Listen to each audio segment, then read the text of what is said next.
Welcome back to Supply Chain 360. My name is Ralph Leindecker and I'm the host of today's show.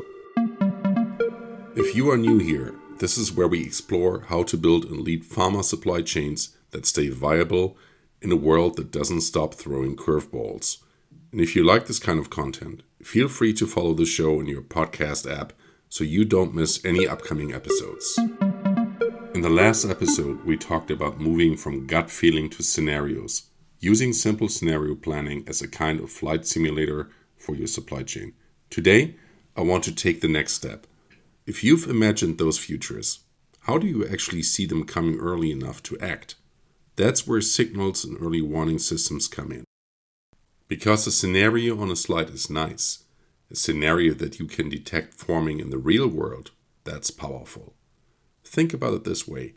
A scenario is a story about what could happen. A signal is a clue that it might be starting. If you're only doing scenarios once a year in a workshop, you get some good insights, but they are static. The real value comes when you connect those scenarios to the data and the indicators you already have. So the key question becomes, for each scenario you care about, what would we see first if this was beginning to unfold? Let's make that concrete. Imagine one of the downside scenarios from the last episode. A critical supplier slowly drifting into trouble. Not a dramatic shutdown from one day to the next, but a gradual decline. What are the first signals? It's rarely a big announcement. Most of the time, it's small changes. Lead times creeping up by a few days. More frequent partial deliveries instead of full shipments. A slight increase in minor quality issues or documentation errors. Longer response times to basic queries. Each one by itself can be explained away, but together, over a few months, they tell a story. This supplier is under stress. If you've done your scenario work, you already know what the story might mean.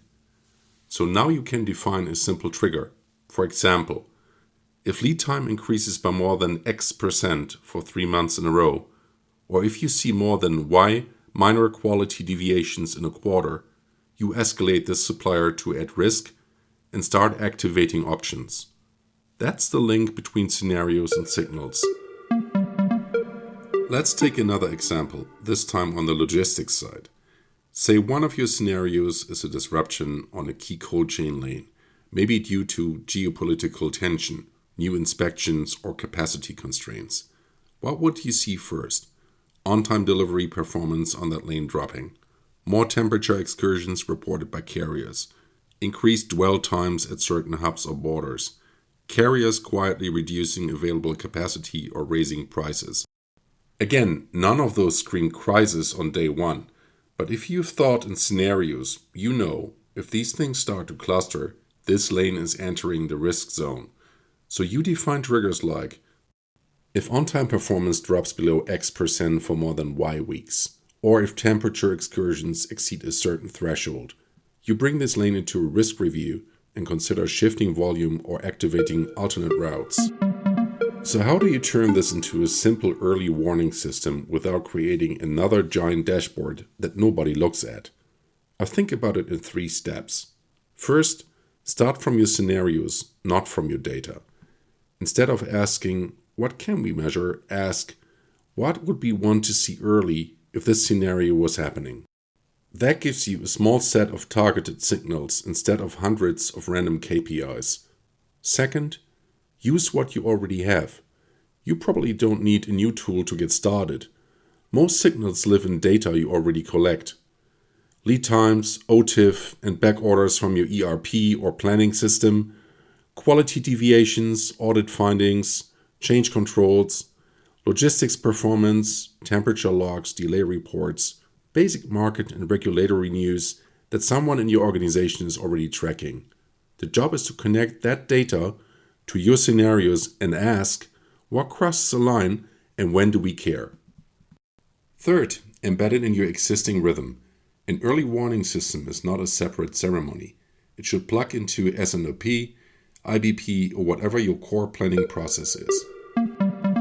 For example, once a month you take 50 minutes in your planning meeting to look at a simple risk radar, key suppliers, key lanes, key products. You flag any that have crossed the trigger threshold. and you ask, do we need to act or at least prepare an option? You don't need perfection on day one. Even a very rough first version is better than reacting blind. Now, one more thought for those of you who are already experimenting with data and AI. Everything I've just described works without any fancy technology, but AI, and especially more agentic AI, can make this risk radar much easier to run. You can use AI to continuously scan your own data for weak signals, small changes in lead times, a pattern of minor quality deviations from the same site, or clusters of delays on a critical cold chain lane. Instead of someone manually pulling reports once a month, an AI service can watch these trends every day and highlight where something is starting to drift. On top of that, you can let AI monitor the outside world for you.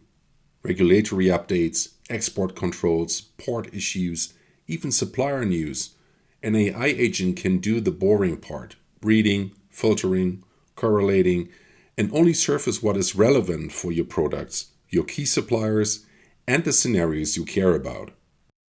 And the next step is using agentic AI not just for detection, but for suggestions. When a trigger is crossed, the system could propose a few actions based on your playbooks.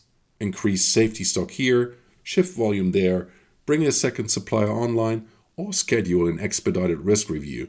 You still decide, but you don't start from a blank page. So AI doesn't replace the risk radar. It just helps you watch more signals more often, with less manual effort and with better decision support. There's also a human side to all of this. Signals are only useful if people feel safe to raise them. If the culture punishes early bad news, you will get very few warnings and a lot of surprises. So part of building an early warning system is sending a clear message from leadership. We would rather hear uncomfortable information early than a nicely polished story when it's already too late. That sounds simple, but it changes how people behave. So here's the takeaway for today. Scenarios help you imagine different futures. Signals help you see which one you're actually moving toward. You don't need a perfect risk cockpit to start. You just need to link a few key scenarios to a few meaningful indicators, agree on what triggers action, and if it makes sense for your organization. Let AI help you monitor and interpret those signals at scale. If you can make that a habit, if your teams regularly ask, what will we see first? And what does this signal mean for our options? Then your supply chain doesn't just react to disruption, it anticipates it. And in the BANI world, that's a huge shift from being surprised by events to being slightly ahead of them. If this episode gave you a useful impulse, feel free to share it with someone in your network who works in planning, quality, or risk. And if you'd like to hear more conversations like this, hit follow in your podcast app so you don't miss the next episodes. Thanks for listening to Supply Chain 360. Until next time, stay curious, stay alert, and keep turning scenarios into signals.